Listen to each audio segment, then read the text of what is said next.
Hello and welcome to this section of the Matlab tutor. In the last section we learned how to solve algebraic equations, the most common types of equations that you're probably going to come across, and we use the roots command to do that. In this section we're going to tackle something equally common, and that is how do you solve a system of equations, a system of linear algebraic equations. And I really can't stress enough to you how common this is. You use it when you're solving circuits, electric circuits, you use it in mechanics, you use it in almost any branch of science and engineering because lots and lots of physical things end up boiling down to systems of linear equations.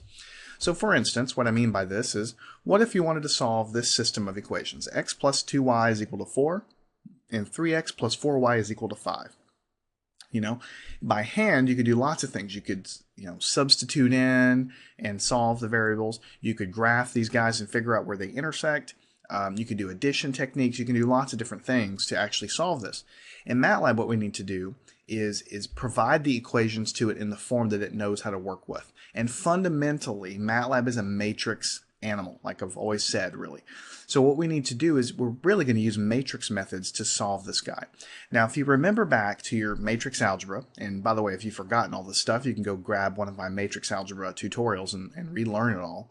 But basically, the way you represent this as a matrix is you have what's on the left-hand side of the equal sign, you put in a matrix. So these coefficients, the 1 in front of the x, the 2 that's in front of the y, the 3 and the 4, you put that in a matrix representing the left-hand side of the equation. And then you put the 4 and the 5, what's on the right-hand side of the equal sign, in a separate matrix. So basically you have two matrices.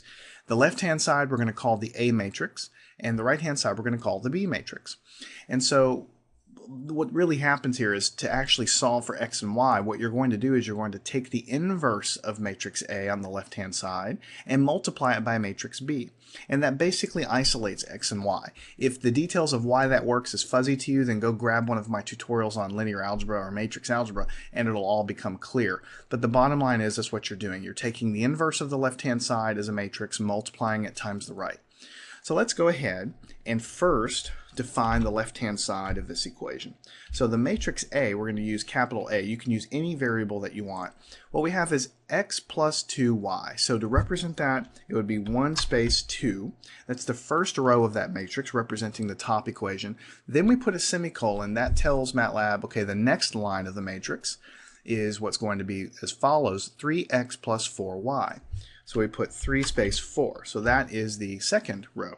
So when I hit enter, I've assigned this 2 by 2 matrix to variable A. Notice I have a 1, a 2, a 3, and a 4. And this all matches 1, 2, 3, 4 with what I have on the left-hand side of the equal sign. The right-hand side needs to be a column matrix with 4 and 5. So I'll say B is equal to 4 semicolon 5. The reason I put the semicolon there is because I want the B matrix to be a column matrix. Anytime you have a semicolon, it tells Matlab to go to the next line when you're inputting matrices. We've already talked about that before.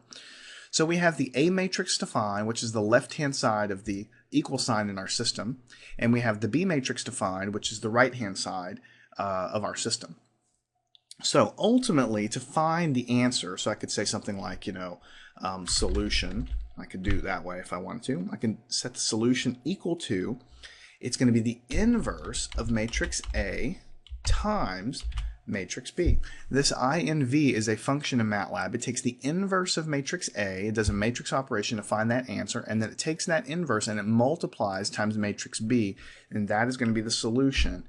And the solution is a column matrix, -3 and +3.5.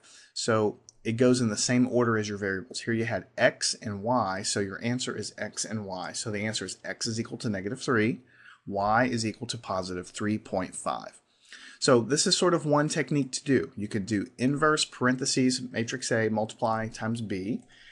There's many ways to write this. You could also say A raised to the -1 power times B.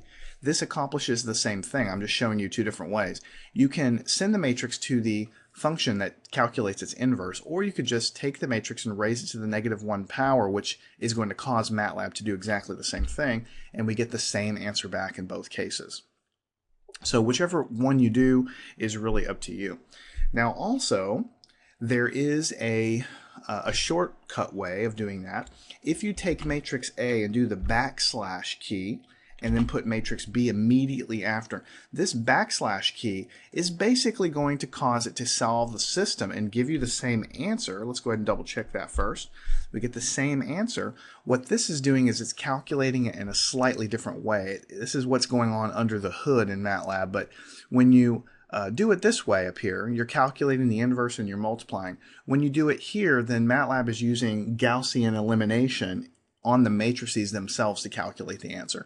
That doesn't really matter so much as far as a user is concerned, because ultimately you're getting the same answer.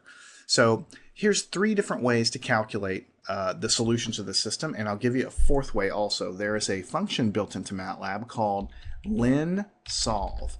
That stands for linear solver, or linear system of equations solver.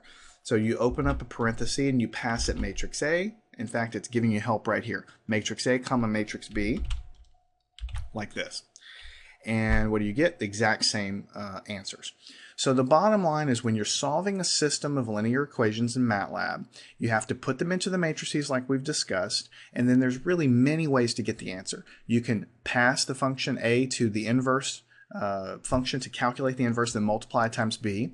You can raise it to the -1 power, which gets its inverse, and then you multiply times B. You can take matrix A and do the backslash operator, which really calculates the answer with Gaussian elimination, but it's just solving the system either way, so you're getting the answers you want. Or you can pass the matrix A and B altogether to the function linsolve, which is actually calculating the solutions as well. Which method you use is completely up to you. There's no right answer to any of this stuff. So let me go ahead and clear the screen, and let's do one more quick example. A larger system. So here we have 3 variables, x, y, and z, and we have 3 equations. But the process is the same. We want to set up a matrix A that encompasses the left-hand side of the equal sign, and then we'll set up a matrix B that describes the right-hand side of the equal sign. So we have 2x minus y, so A is equal to 2x minus 1y. So 2 is this guy, and then we have -1, and then z is 3. Now we're going to put a semicolon because we're done with that equation. We're going to the next line. We have 4x, but look, we don't have any y's here. So because we don't have any y's, we have to put a 0 there. So we have 4 space 0, and then the last number in the second equation was a 5. So we'll put a 5 there and put a semicolon down. And then finally we have x plus y plus 2z. So 1, 1, 2. And that is our coefficient matrix. And you can see, let me just sort of show you, it lines up exactly with what we have. We have 2x minus y plus 3, 4x plus 0y plus 5z, 1x plus 1y plus 2z. So it all matches on the left-hand side. For the right-hand side, we have 5, 12, and -3. So we'll say b is equal to 5, 12, -3, and notice I had to put semicolons everywhere because we have to have the B matrix in terms of a column. We really want it to look just like it's written here. The B matrix is a column, the left-hand side matches perfectly. Now there's lots of different ways to do it. You could do linsolve A, comma B, and that'll get the answers. We have the 3 answers. X is equal to 10, Y is -1.8, and Z is -5.6. Okay, or we could do the other operator with the backslash A backslash B, which is calculating the same answers. Or we could take the inverse of matrix A and multiply by matrix B, which is traditionally how you do it in linear algebra. You get the same answers. Or you could basically get the same result by raising the A matrix to -1 and then multiplying by matrix B, and you also get the same answers. So you get the same answers either way.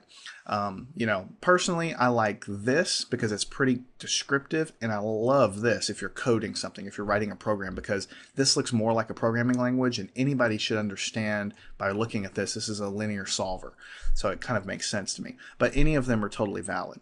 So make up some equations yourself and go ahead and play with Matlab and just sort of see how it works. It's pretty simple to do, and I can't stress enough how important this is because you really use linear solvers like this to solve systems of simple equations, you know, constantly through all branches of science and engineering.